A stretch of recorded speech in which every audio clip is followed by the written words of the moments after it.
بسم الله الرحمن الرحيم، والصلاة والسلام على سيدنا محمد عليه أفضل الصلاة والسلام.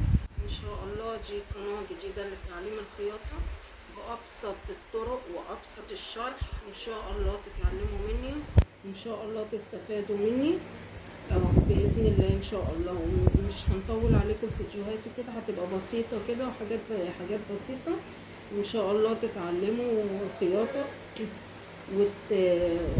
وانتوا نفسكم تقصوا كده، وان شاء الله كل حاجه هتبقى بابسط الطرق. فانا هقول لكم على الادوات اللي هي لازم بتبقى معانا في الخياطه.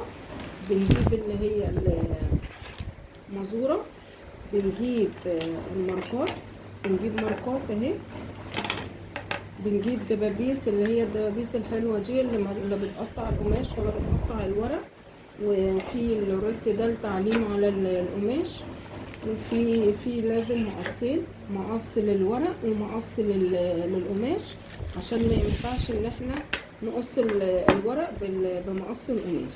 وفي برضو ماركات تانية اللي هي القلمة الخشب بتاعت اولادنا في المدارس وكده، او في ماركات خشب برضو ممكن نجيبها.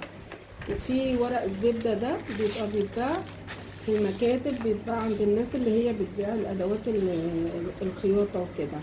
وفي ورق زبدة بس هو مش موجود المرة دي، ان شاء الله باذن الله اجهزه على الفيديو الجاي، وان شاء الله باذن الله كل اللي انتوا عايزينه انا هنقصه معاكم. ولو في اي موديل عايزين تعرفوه بابسط الطرق وابسط التفاصيل ان شاء الله هنعملوه مع بعض ان شاء الله باذن الله، وربنا الموفق والمعين باذن الله ان شاء الله. واشوفكم في الفيديو الجاي ان شاء الله، واحنا بنتعلم الخياطه وبنقصها بابسط الطرق.